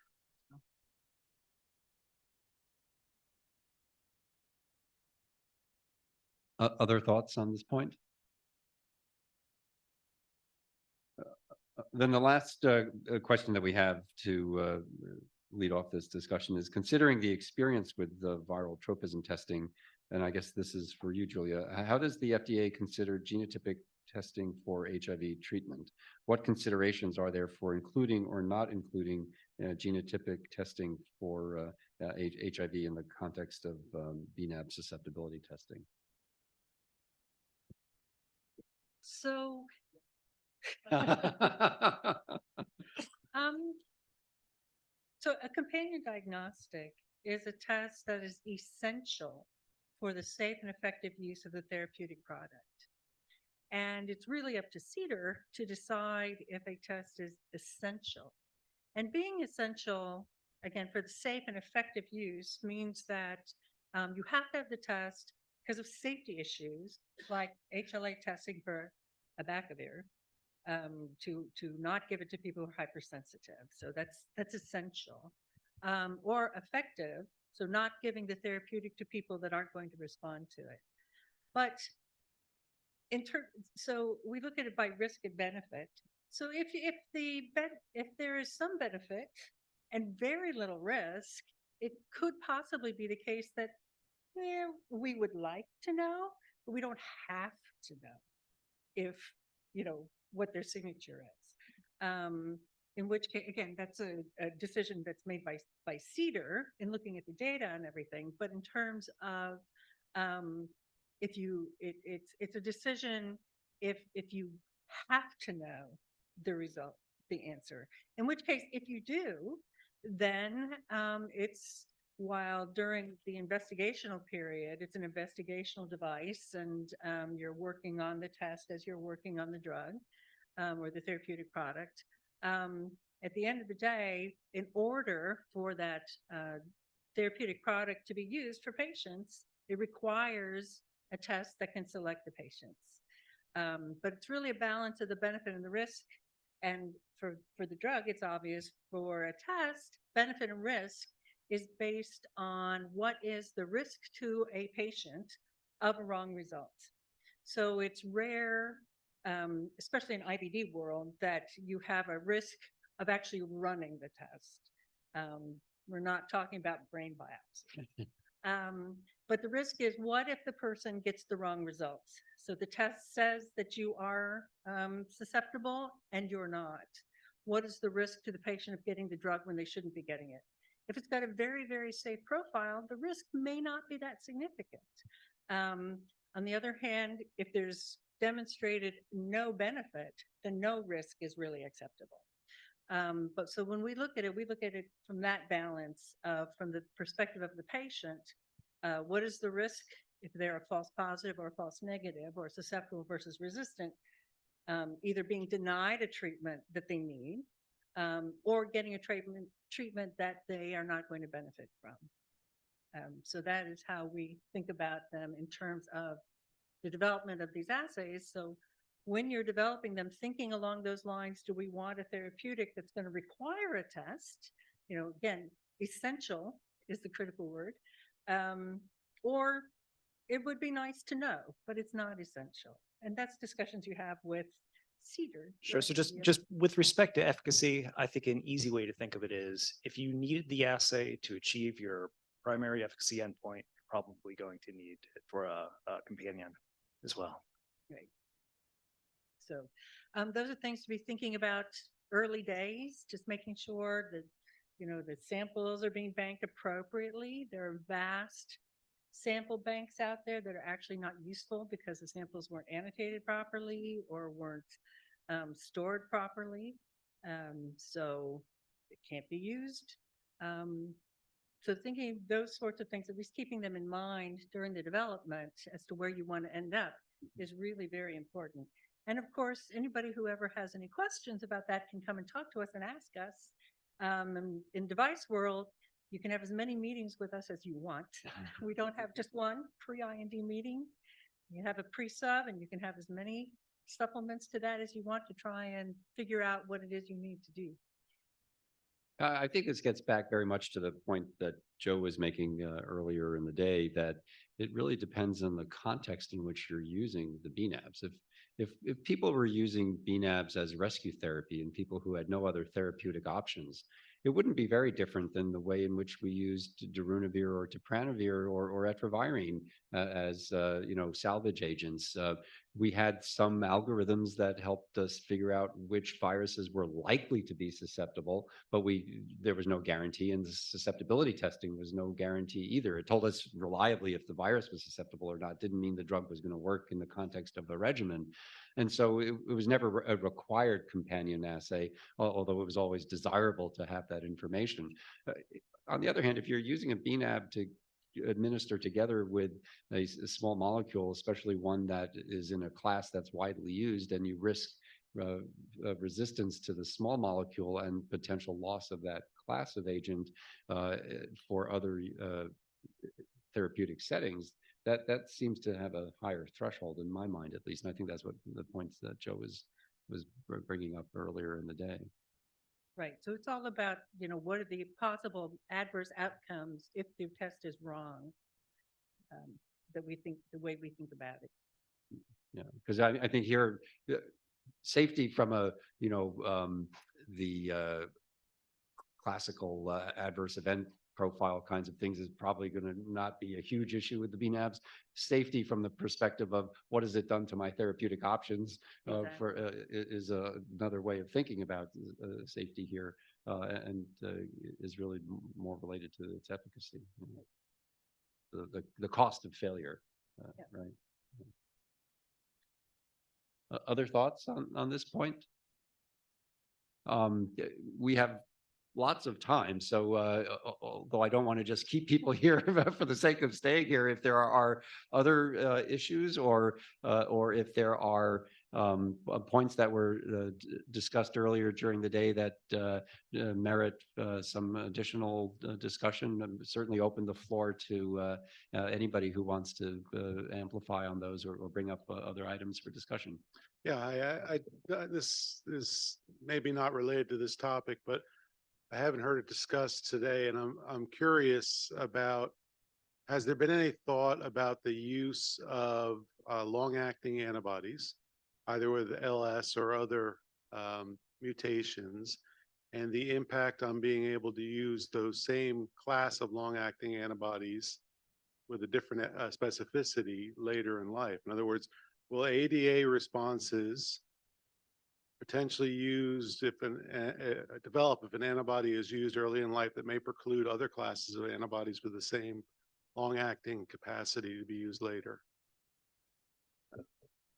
I think that's a great question. I think we know very little about that right now, but one could imagine, for example, supposing bNAbs were useful in protecting infants from acquiring a mother-to-child transmission during breastfeeding, as was being talked about, and after over a 2-year period of use, until the child was weaned, you developed ADA. Would those ADAs persist if now as a teenager it became again appropriate to use bNAbs to bridge periods of non-adherence to small molecule therapy as a young adult?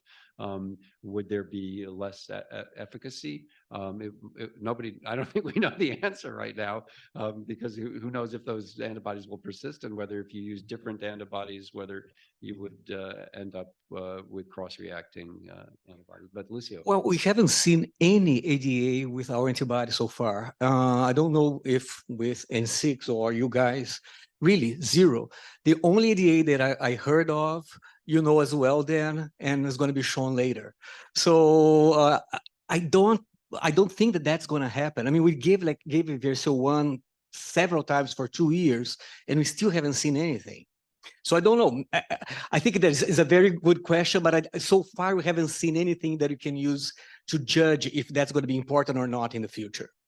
Well, certainly from the nirsevimab experience, again, there are antibodies that develop to the YTE mutations that are included, albeit at a low percentage, and they don't appear at this point to be boosted by a second administration of the antibody. But it's something to bear in mind if we're going to use, and these antibodies become more and more prevalent, not just for HIV prevention or treatment, but for other classes of disease as well in the future. Are we eliminating the ability to use them in the future? Right. So that's a critical issue, is whether antibodies directed against the motifs that make these bNAbs long-acting would impair the response to other antibody classes in different therapeutic areas. And I guess the first question would be, to what extent are the antibodies that do arise either accelerating clearance of the therapeutic or impairing its efficacy? Because just because you can measure an antibody doesn't necessarily mean it's having an anti-drug effect. So a great question, Veronica. Yeah, so that would sort of generally fall under the classification of pharmacovigilance, I guess, once the product was on the market. But it would be good to set up, surveillance now in the studies as well, maybe long-term. I'm not quite sure how you would set that up, but I think another one where collaboration amongst programs is really important, because right now the study sizes are so small. Mm-hmm. And kind of making sure we pick up any signal. I mean, in the inflammatory disease field, certainly you do see loss of activity. Right. That's why therapeutic antibodies because of ADA development, right? Right. But if I'm hearing your question right, we're talking about domain-specific ADA to the LS mutation, and I would wonder if Xencor's got data on this, because they've had something in the clinic for quite some time. So I wonder if there's information out there somewhere. I don't know. That said, I've never heard of it in terms of domain-specific antibodies to the LS mutation, but take that with a grain of salt. Just want to quickly follow up on Lucio's comment about ADA. Yeah, in all the LS bNAbs, we've seen no ADA, like bNAb induced ADA. There were some baseline samples with some cross-reactivity ADA, but then you look at it, it's post-baseline, you have it too. We don't consider that as bNAb induced ADA. In VRC01, in AMP trial, we had a bigger sample size. We looked at ADA in over 200, participants. We see a rate of about 3% of ADA, but with very low titer, around 50 to 80. So really low titer. I guess that's one advantage. These are all human antibodies. Yeah, human Right. antibody. Joe? Human antibodies with a non-human Yeah, target, right? I mean, because the autoimmune antibodies have a, but I was gonna just ask whether we know, are they anti-idiotype antibodies that they see? Is it directed at the business end of the antibody, or do you know where the anti-drug antibody actually binds?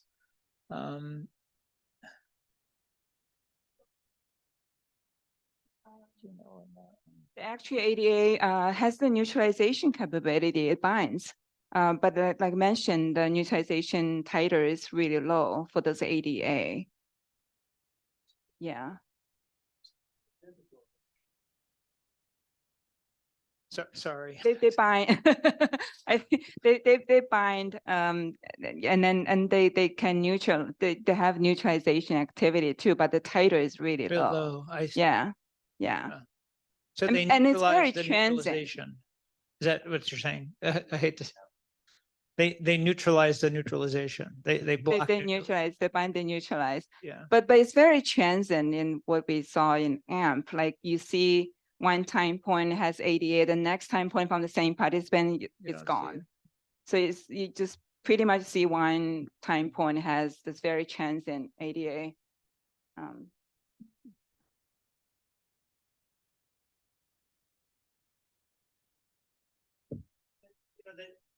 It is like I mentioned this morning, I mean, it does, if we're going to use these antibodies long-term in a person,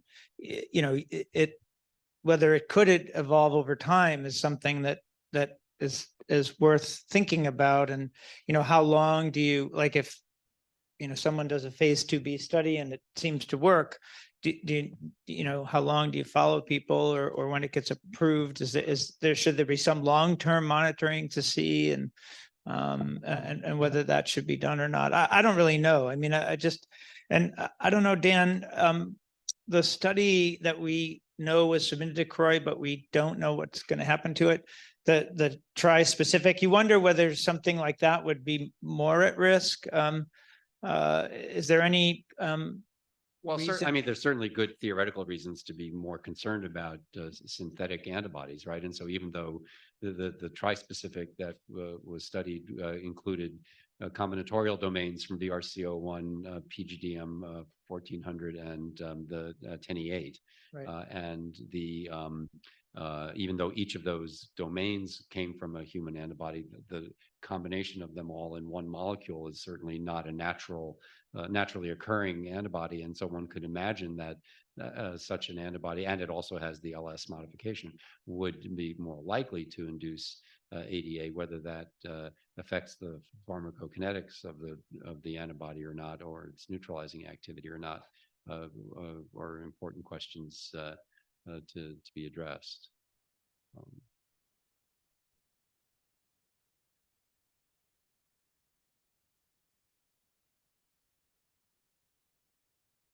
Any other issues or questions that people wanted to raise?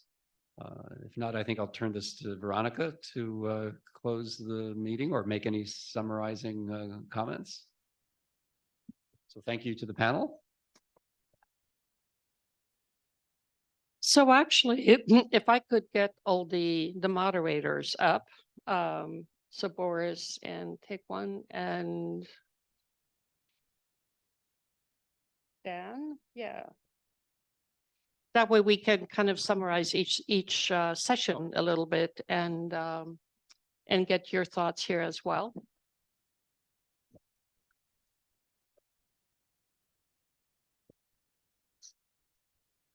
So while the others are coming up and gathering their thoughts, since it's fresh in mind, I'll summarize our session. I think we saw some really very interesting data from Laurie that you can, with a fair bit of work, identify sequences that are predictive of susceptibility, that you get reasonably similar results if you're looking in plasma virus at proviral DNA and virus that has been grown out in a QVOA type assay, that the challenge is the trade-off between sensitivity and predictive value, and that there was general agreement across the board that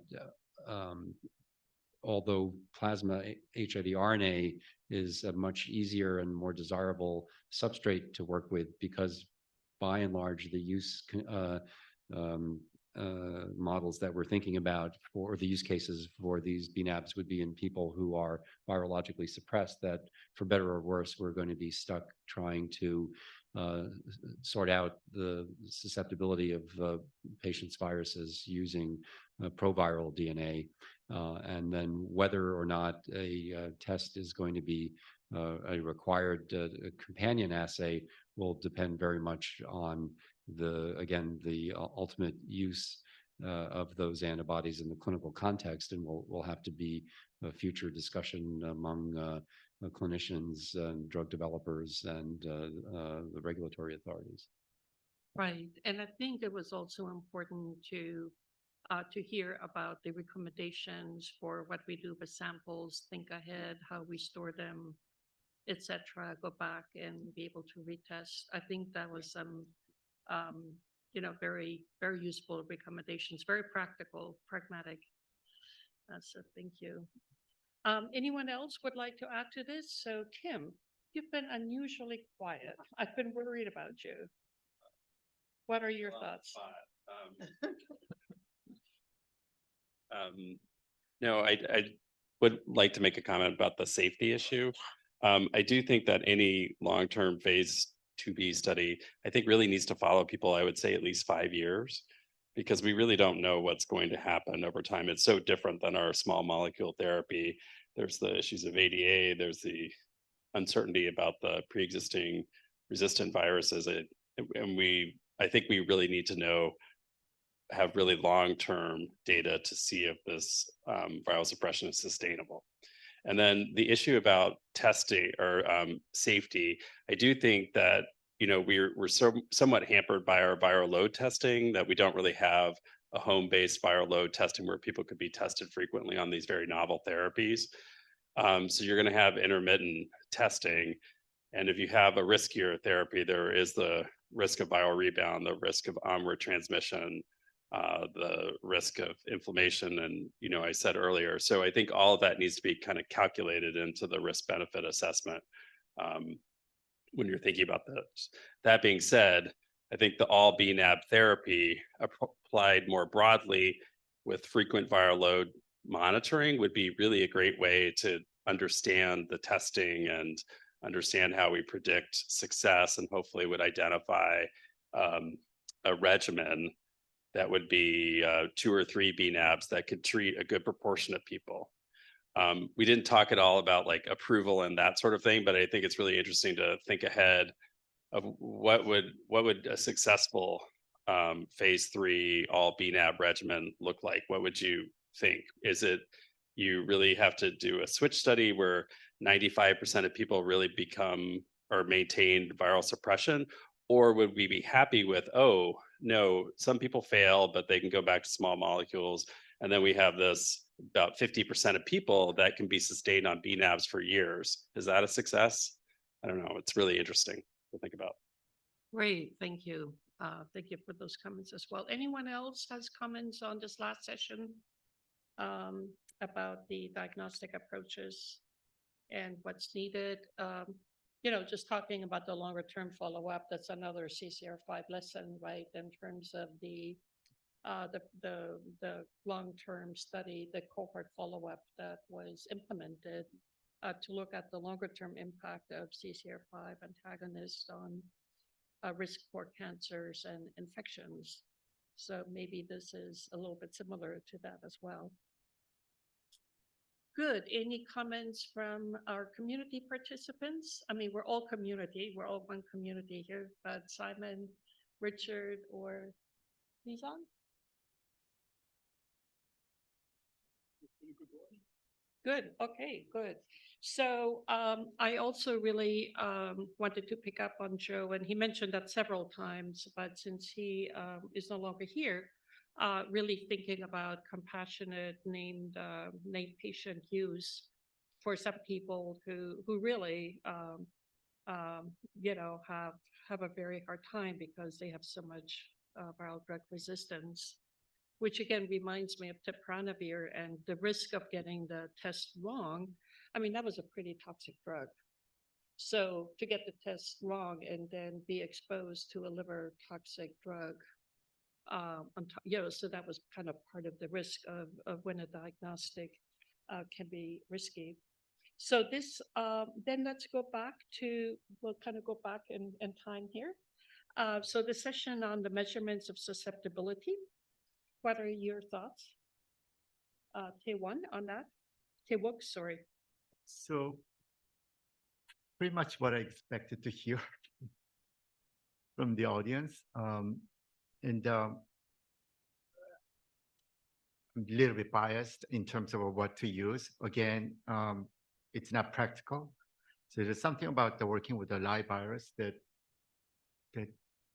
makes me feel better about the confidence of the data. So again, we've done a few trials, very small number of patients.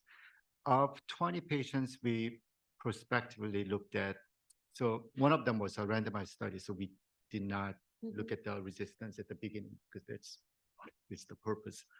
But we came to conclusion that by our assay, which again is very laborious and not many people can do this, not because it's difficult, but it's just the logistics.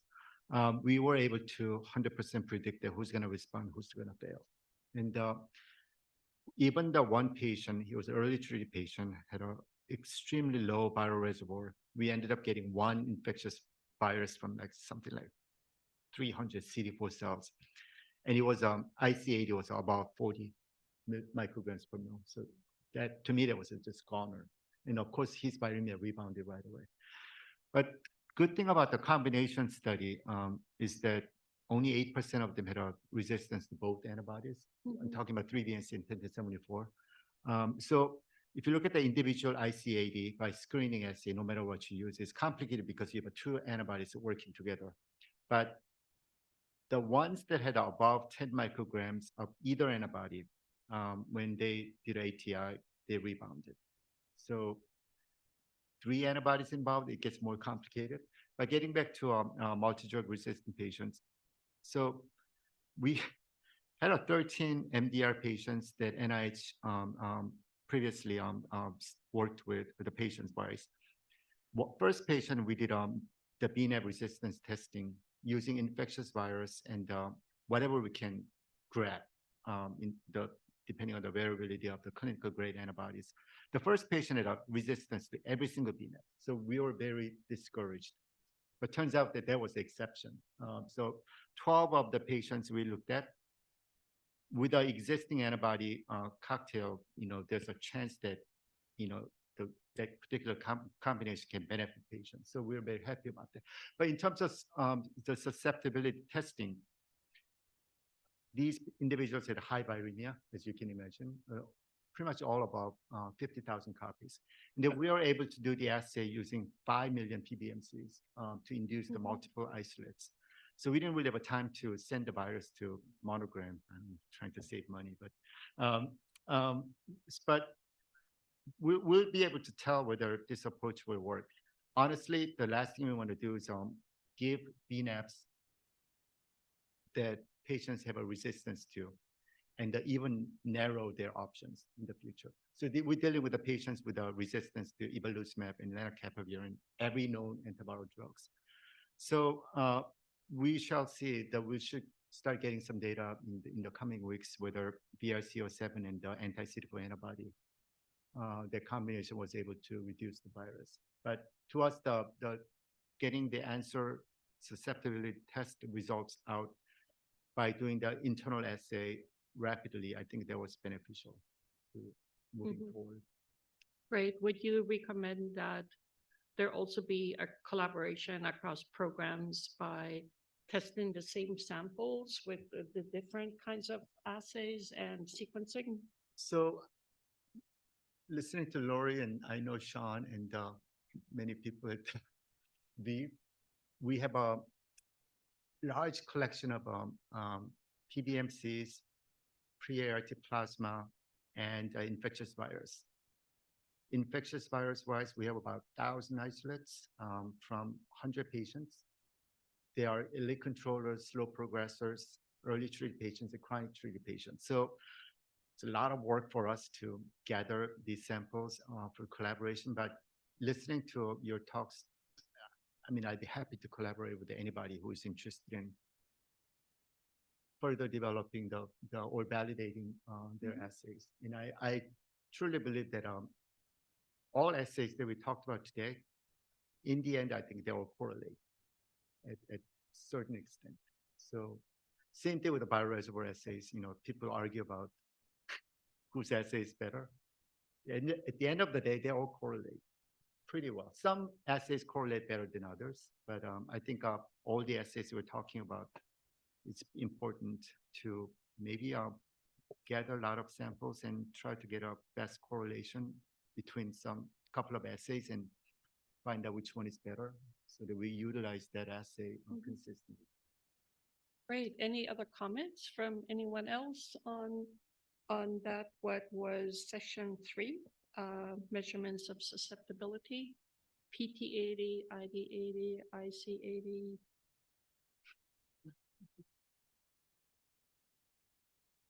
Great presentations from both of you. Very, very helpful.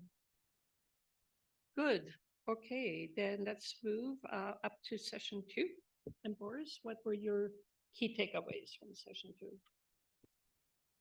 Overall, I think it's, you know, seeing how the bNAbs started as kind of academic ideas after like 2G12 and all these like many years before didn't really perform so well. And then actually seeing them move forward, that companies picking them up and start really putting money into and developing them, I think I like that a lot already, you know, because it seems there's like enough interest in there that there could be really a path forward for these ideas. And the data so far, what we've seen today also, supports that to some degree already, that the data looks promising. It was interesting to see actually what people thought kind of are the target populations when we thought about like who is that developed for, and like infants were mentioned, and maybe to avoid drug-drug interactions in people who need other medications, people who have no ART options anymore. But at the end, I mean, these should be developable, I hope, or I guess industry wants to develop as well for like everyone else kind of as well, you know, like a standard therapy that most people can actually access. And that still might be a tricky one, given of all the issues and limitations and testing and not knowing who can use which antibodies.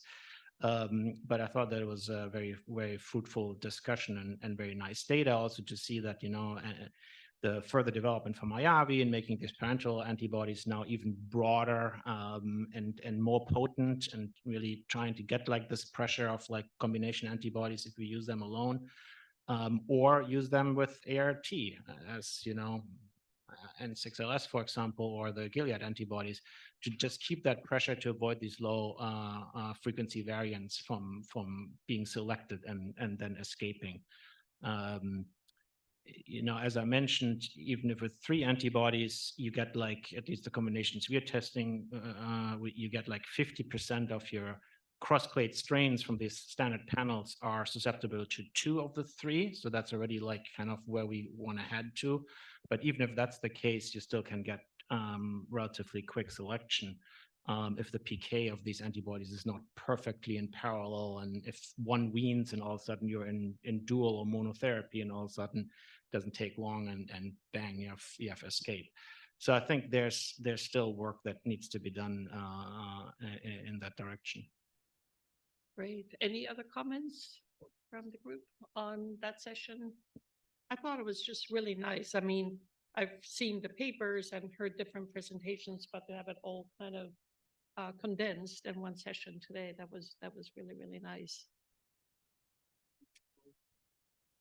Can you get up to the mic, please? Yes, thank you.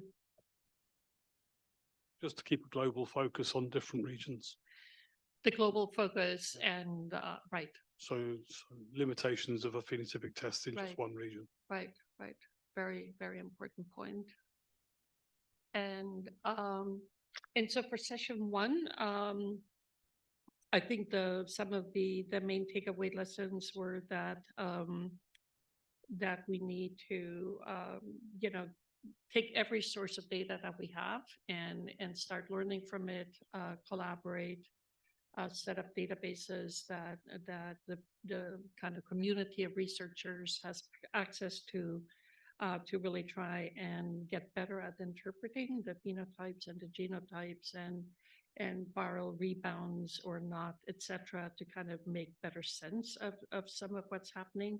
And we also talked about some of the research questions that remain, which include different body compartments somewhere. I think I left it at the table. I had some notes on that. So different body compartments, the diversity of the intra-individual virus population, how that might be affected.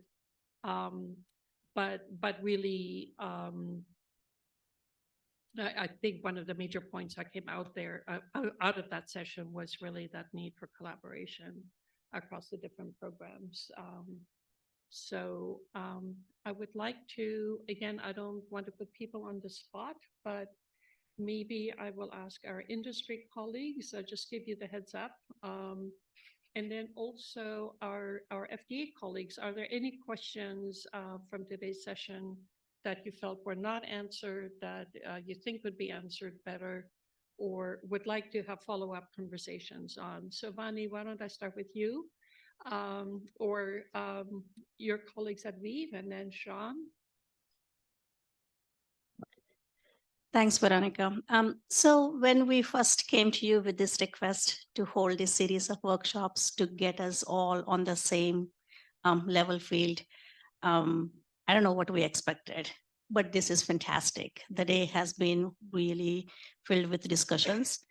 We are going to take a lot of these discussions back to our internal teams and discuss, and this will be very useful for our programs. There are a couple of things, and I'm hoping that we are going to get to them in the next series of the workshops. One, of course, the EU, the issues with the assays and all of that. But also assays. Right now, as I'm sitting, there is one assay that most of us are using. I personally would like to see more assays being available and actually getting them validated by testing them against each other. Taewuk, you said that they all should, in the end, predict and align pretty well. If we can quantify how well they will align with each other and correlate with each other, that would then give both the clinical development programs and also ultimately the field multiple options. So that's one thing, as in a call to all the entities to develop more assays, perhaps, and then validate them so we can use. But otherwise, this has been a fantastic day. Thank you. Thank you, Vani. Please. If I could follow up on that. So for COVID neutralization assays, the group EcoPol has been doing exactly that. And David Montefiore has run this, where we've you have about 14 different labs running 8 different assays and everybody gets the same samples. So that kind of thing certainly can be done. It's been that kind of validation testing is done for the pseudovirus neutralization assay, but not comparing different kinds of assays to each other within HIV. So that's something that maybe also could be done possibly. Good, thank you. Thank you, Daria. Sean? Sure. So thank you to everybody who came, and I'll try not to repeat anything that anybody said. I would say from the standpoint of the focus of today being the diagnostics, I think that we've clearly laid out some of the promises and some of the challenges that are there, and I do think that we've laid out places where we need more data. And I think as that data comes in, it's going to be really important to keep this discussion going. Does this data look like something that needs to go through, for instance, for one of the examples, a pathway of a companion diagnostic? Does it need to take a pathway that's more like viral sensitivity testing that's used for other HIV drugs, and how we use that data to guide the conversations and the development of those assays in the context of the clinical development of the antibodies. And then the second thing that I'm certainly taking away from today is to kind of have a renewed look and kind of elevate conversations about people with multi-drug resistant TB and what the role for bNAbs is, because I would say that I've heard a significant and wide variety of opinions, and I think that the thing we need to do now is elevate that conversation and also start bringing in more data to what we can do for those people. So thanks everybody for coming. Good. So maybe at the point when somebody has their first HIV positive test, maybe ChatGPT could do something there where it then prints out, you know, every single, you know, polymorphism mutation, predicted sensitivity. Wouldn't that be wonderful? We just need the data set to feed into ChatGPT. Sorry. They make up their own data. Yeah, sorry. So strike this off the record, thanks, please. It was just something silly. Right. So Ben and Damon, any comments from you that Yeah, no, we thank can you all learn for from? thank you for inviting us. And it's always interesting to kind of see where the research is going and kind of where industry is going to pick that up. You know, certainly if, you know, the questions we're getting from a regulatory perspective, it's kind of difficult sometimes to answer in generic terms. So as things become more product specific and we get more data coming in, certainly we're eager and willing to follow up and make sure that we give definitive answers to those questions. So thanks. Thank you. You did great. You did good. Okay. Wonderful. So then if any other and online maybe, Logan, are you seeing anything come up online? If not, then I would like to give a big applause to Nick for the great and Logan. And Christopher Berry is not down here right now, but I've heard so many comments about the good food, and I know Christopher has been baking and cooking all weekend. But yeah, it's wonderful that we have him on board, and it makes it a lot easier for us to plan this meeting. Thank you to all of the people participating in the organizing, planning, the scientific committee that helped us work this out, and all participants, presenters. I wanted to make sure that you gave community online or in the room a chance to weigh in on the day. If I wasn't out of the room, I missed it, did I? The which? Community. I don't know if I missed it. I don't know if Simon or Joe. Yeah, no, I did. I did before ask for comments. Thank you. I might run and take. Yes. Thank you. And I was just asking if anyone online had any more comments, but no, absolutely. Thank you. Yeah. Dazan and Simon and Richard for all your input. And So- your patience and perseverance with everyone, with all of us. Oh, it's learning. It's always fun. I'm now advanced my vocabulary today by about 100%. So I really just wanted to offer gratitude in the moment. And what I really want to offer especially is that this is a lot of high science from where I come from. And it's actually not as difficult even as the cure science is. And so I really want to give the researchers, the scientists and the clinicians in the room who talked and gave your talks today, not only were they great, they were beautiful, but they were also absolutely understandable. And I think that that's extremely important in this space. And it is exactly the example or exemplary of what we're talking about when we talk about being able to work in integrated spaces with the science and with so-called community, because you are also a community, and that we are able to hold that conversation in a way that moves us forward together. And so just thank you. Thank you. Thank you very much. So yeah, with that, we can close the meeting. We usually finish with reception for additional networking, and I believe it should be set up outside.